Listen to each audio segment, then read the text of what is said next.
Attending a wedding is a joyful occasion that marks a fresh beginning for a couple embarking on their journey together. Today, my husband and I found ourselves at my sister-in-law's wedding. To be honest, I wasn't too keen on going, but I decided to join in the celebration regardless.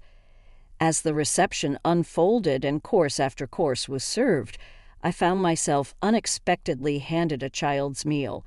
While others around me savored sophisticated English cuisine confused, I sought clarification from the staff.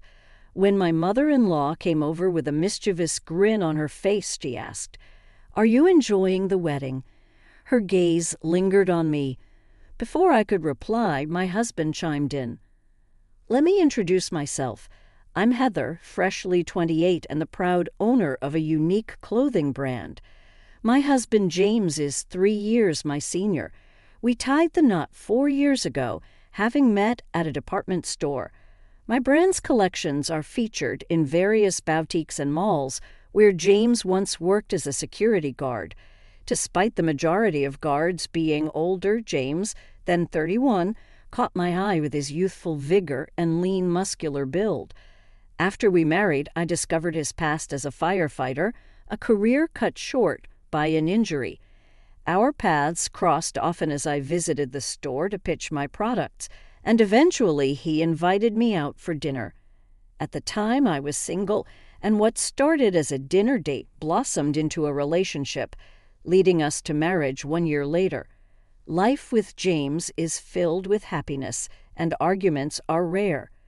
The challenge we face is our demanding careers, which leave us little time together. But I wouldn't change a thing. The only hiccup in our life together involves his family, particularly his older sister Helen, who's 33 and quite the handful. One day, when both James and I had managed to secure a day off together, we decided to make the most of it by going shopping, a rare treat given our busy schedules. I had been longing for a new pair of shoes, so the timing couldn't have been more perfect for a day off together with my husband. Balancing time off is tricky for me as the owner of my own business. It naturally falls on me to prioritize the business needs over personal time, which means my opportunities for days off are few and far between. This responsibility often extends my workday well into the early hours, causing me to miss seeing my husband before he heads out for work. But on this rare occasion when our schedules aligned for a date, an unexpected ring at our door at 8:00 a.m. disrupted our plans. Who could that be at this time? My husband mumbled as he went to answer the door amidst shouts of, "Hurry up and open up, it's your sister." He called out, and I joined him to see what was happening. There, standing at our doorstep, was my sister-in-law Helen, complete with a suitcase. "Helen, what are you doing here so early?" we both asked, utterly confused, with the utmost casualness. She announced, "I need to stay here for a bit." "Okay, wait, what do you mean?" We both asked, bewildered by her unexpected visit and request to stay without any prior notice. She explained nonchalantly that she was getting married soon, and our house was conveniently close to her wedding venue, making it easier for her venue inspections and dress fittings. "I just figured, since you two live around here," she trailed off as she made her way inside. I protested, but we finally have a day off together, and we were just about to head out. Her demeanor changed instantly. "Oh, you're going shopping? That sounds like fun." The excitement in her voice was evident, but my husband and I exchanged worried glances. "You're not thinking of joining us, are you?" I asked, trying to mask my disappointment. "Why not? Is there an issue with that?" she replied, her boldness leaving us speechless. Then, as if an afterthought, she added, "I need to check out some baby stuff. I want to make sure I'm prepared for everything," as she confidently took charge, suggesting we leave by 10:00 a.m. My husband's expression turned somber, a rare sight. It was clear he and Helen had a history of clashing dating back to their childhood squabbles. Attempting to salvage our day, I ventured, "Could you possibly leave us to enjoy our day off together?" Her response was a glare followed by a sharp, "What? You're trying to leave me out because I'm from a single-mother family, right?" "Yes, I am from a single-parent family, but what does that have to do with anything?" I replied, trying to keep the peace yet stand my ground. In the midst of our confrontation, Helen made a sweeping generalization about individuals from single-parent families, suggesting they were inherently judgmental and lacked empathy. Her words dripped with irony as she herself cast judgment from a high pedestal, embodying the very attitude she criticized. Helen, who was raised by both parents, clung to this unfounded stereotype, sparking my anger. "That's a prejudiced viewpoint. I am not like that, and even James is clearly upset by your comments," I countered, noticing my husband's discomfort. James's gaze hardened as he faced his sister, who challenged him. "What's the matter, James?" "Got something to say to your sister." His response was curt and decisive. "Yes, please leave." Helen's parting shot was a veiled warning aimed particularly at me, but I brushed it off with a calm. "Thanks for the warning," and she stormed off. After she left, my husband and I tried to salvage the day with breakfast and a trip to the mall. Yet our attempt at a peaceful day was short-lived. We unexpectedly encountered Helen again. "Look who it is," she remarked upon seeing us, and soon our mother-in-law joined, further straining the atmosphere. The encounter quickly soured when our mother-in-law critiqued the shopping bag from Infinity Tread shoes that James was holding, mocking its lack of luxury compared to their high-end purchases. Their disdain was palpable, particularly aimed at me, insinuating that my influence was the root of James's misfortune. Frustrated by their superficial judgments, I couldn't help but ask, "Are you talking about me?" To which Helen smugly implied they were, without directly answering. The situation escalated until James stepped in, expressing his disappointment in their materialistic values. "Enough, Mom. Your constant flaunting of wealth is both embarrassing and annoying," he stated, visibly upset by their behavior and the unnecessary tension it caused. It was a rare moment of anger from him, highlighting the strain his family's attitudes put on us both. I had always admired James's authoritative tone, a trait likely honed during his time as a security guard, yet it seemed to have little impact on his family members. Amidst a confrontation, his mother and sister questioned his contentment with me, labeling me as uneducated and poor. They argued that education was key to success, citing their father's high-ranking position in a major company as proof, and expressed disbelief that James, a university graduate from a prestigious institution, chose to be with someone like me. It felt like they saw me as an outsider, pushing their narrative aggressively. Despite James's attempts to defend me, their lack of empathy was staggering, making me question their moral compass. Their interrogation didn't stop there. They mockingly inquired about my earnings, only to laugh off my response with a disdainful comment about it being a challenging amount for a dropout. James's interjections were swiftly silenced, with Helen mockingly wishing us good luck. Their insensitivity was blatant, showing no regard for our feelings as they carried on their one-sided conversation, insisting on our attendance at Helen's upcoming lavish wedding. Feeling pressured by my mother-in-law's expectation that we couldn't possibly miss the event, I reluctantly agreed to attend, motivated solely by my commitment to James. If not for him, I would have never considered going to such an extravagant celebration. When the wedding day arrived, we made an effort, completing our work early and picking out a new dress for the occasion. The wedding was indeed a grand affair, hosted in a luxury hotel with an opulent ballroom, extravagant decorations, and an enormous wedding cake that screamed excess. Upon our arrival, my mother-in-law greeted us with evident pride in the lavishness she had orchestrated, boasting about the $130,000 spent, the 700 guests invited, and the gourmet meal prepared by a top chef. Her boasting was met with mild acknowledgement from others, but it was clear she looked down on anyone outside her social sphere, a trait that only elicited polite smiles and nods from the bystanders. This display of extravagance and the family's attitude towards us highlighted a clear disconnect, revealing a superficial valuation of wealth and status over genuine relationships and empathy. Despite the external grandeur, the day underscored the emotional and ethical chasm between us and them. I couldn't help but feel stunned by her blatant display of wealth. Why didn't our wedding have such a grand budget? My husband questioned, pointing out the stark difference between our modest $40,000 wedding and the current lavish event. Our wedding, though simple, was intimate, attended only by close relatives and friends, and it was perfect for us. Yet the disparity in treatment couldn't be ignored, especially considering my husband is her own son. "My dear, it's because Helen's fiancé Frank is set to play a significant role in the family business, especially once Dad becomes the president.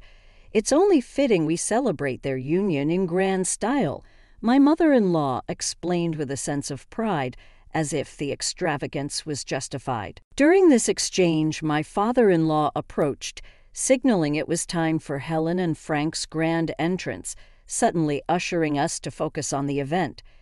Yet his parting words to us were tinged with a superior tone, suggesting, "I should feel privileged to witness such opulence, unlikely to be seen again in my lifetime." His calm demeanor did little to mask the disdain in his voice. Reacting to his father's veiled insult, my husband couldn't stay silent. "Why speak so dismissively, Dad?" To which his father coldly retorted, "I've never hidden my disapproval of your marriage. You know the conditions I set." This was news to me, the revelation that his father had conditions for our marriage that were apparently not met by me. Amidst this tense conversation, my mother-in-law diverted everyone's attention to Helen, who was making a scene with her second dress change, drawing loud and unwanted attention. This diversion, while momentarily shifting the focus, couldn't disguise the underlying tensions.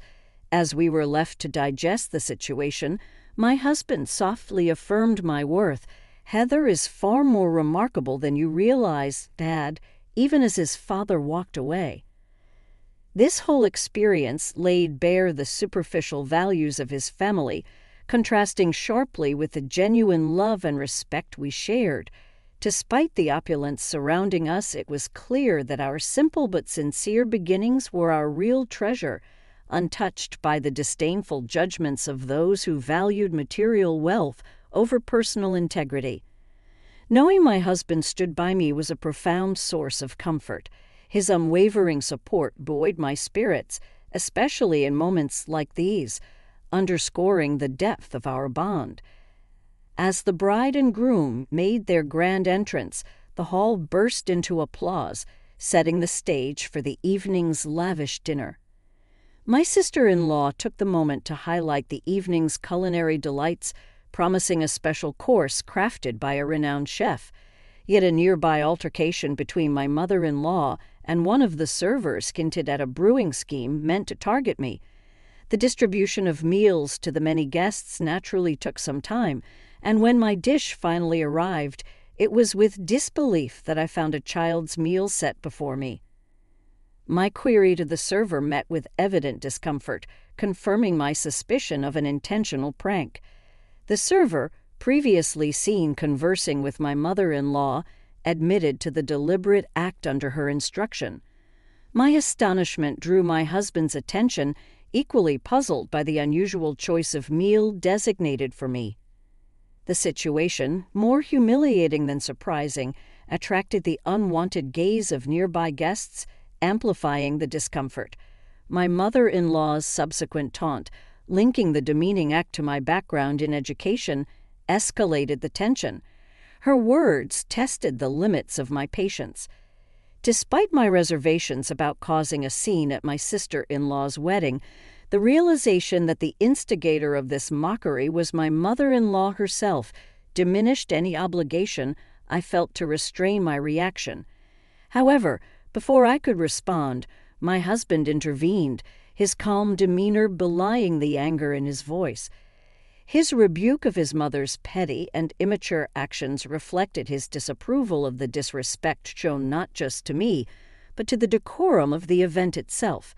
His stance in that moment underscored his integrity and the respect he held for our relationship, contrasting starkly with the childish antics orchestrated by his mother. I had never witnessed such a frosty demeanor from my husband before. His look was one of disdain, as though he viewed his opponent as less than worthy.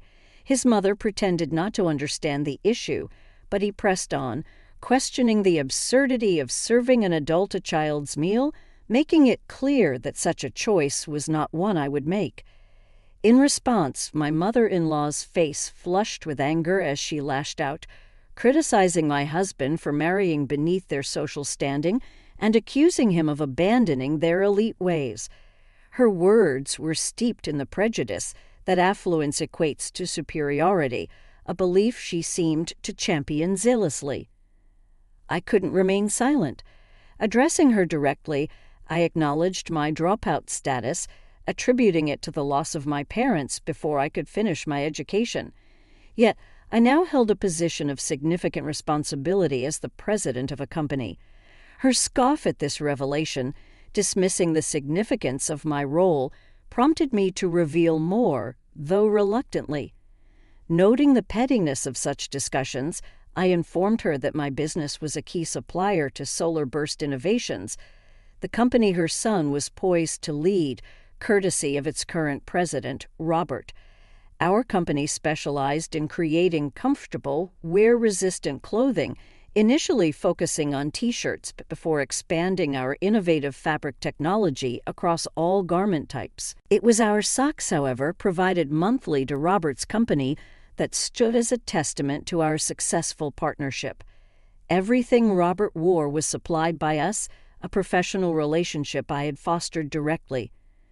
The revelation left my mother-in-law speechless, her arrogance deflated by the knowledge that I was not just a significant figure in my field, but also directly connected to someone she deemed important. The color drained from her face as she realized the implications of her actions, especially when I hinted at the potential impact on her husband's future within the company should I choose to speak to Robert about her disparaging remarks. I then posed a question, suddenly reminding her of Robert's own educational background, which mirrored mine more than her elitist expectations. Would she want me to relay her views on education directly to him, considering he himself hadn't completed high school? This not only highlighted the hypocrisy in her stance, but also the precariousness of her family's position should their prejudices come to light.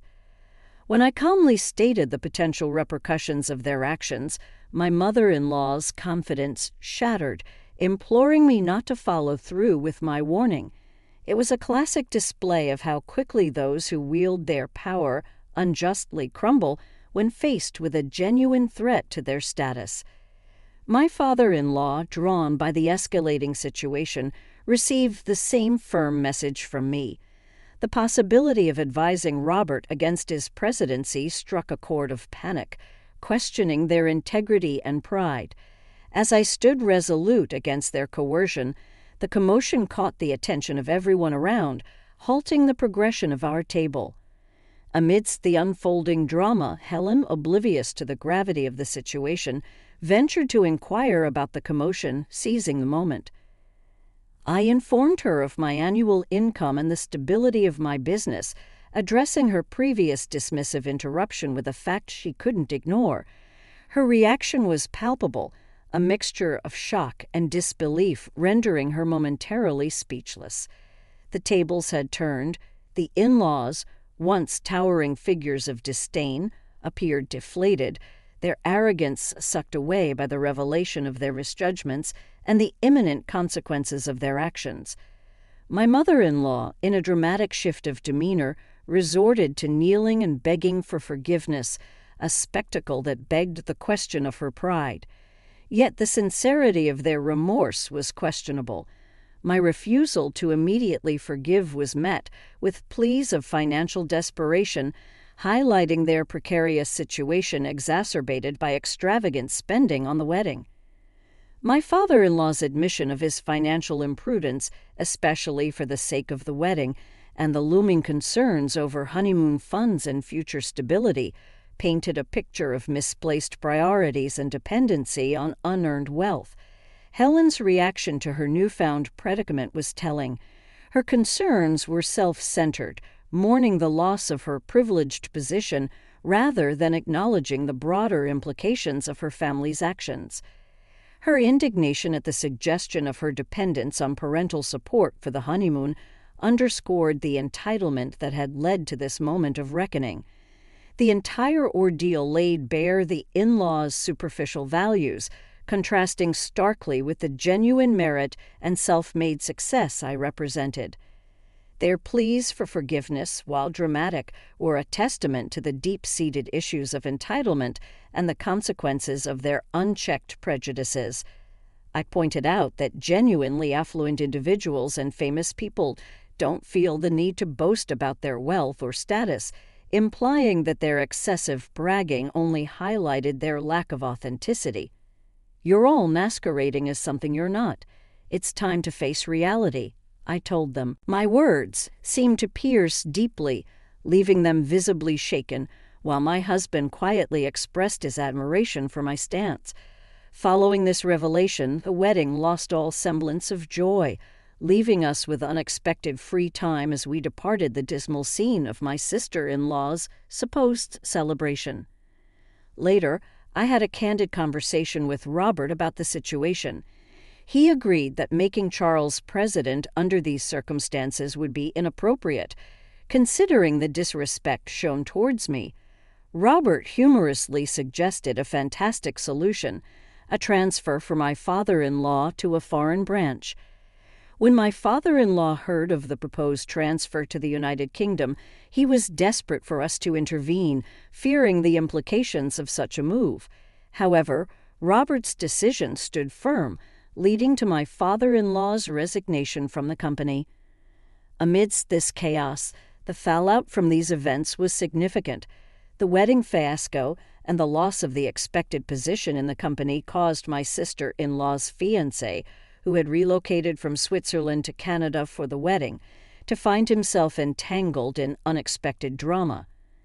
The culmination of these events led to the cancellation of their marriage, leaving my sister-in-law in a state of shock so severe it necessitated hospitalization. The domino effect of their actions didn't stop there.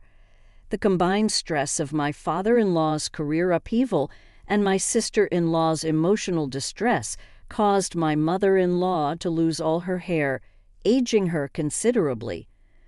My husband remarked on the irony of how quickly the fortunes of those who once looked down on others had deteriorated. What they thought was a life of glittering diamonds turned out to be no more than a facade, crumbling under the weight of a single pivotal event. This situation served as a stark reminder of how life's trajectory can dramatically change based on our actions and decisions, for better or worse. This was a lesson learned in the hardest way by my in-laws, a testament to the unpredictable nature of fate. As for us, we've decided to use our savings to start building our dream home together. While my in-laws faced challenges, my business continued to thrive, increasing its profits significantly. In the midst of these developments, we received joyous news. I was expecting. With our financial security and our family growing, we probably appear quite fortunate, almost like celebrities from the perspective of my in-laws now. Yet, amidst this success and happiness, I've made a vow to myself and to our future. I'm determined to live a joyful life with my husband and our soon-to-arrive child, always remembering to stay humble and grounded no matter the prosperity or acclaim that comes our way.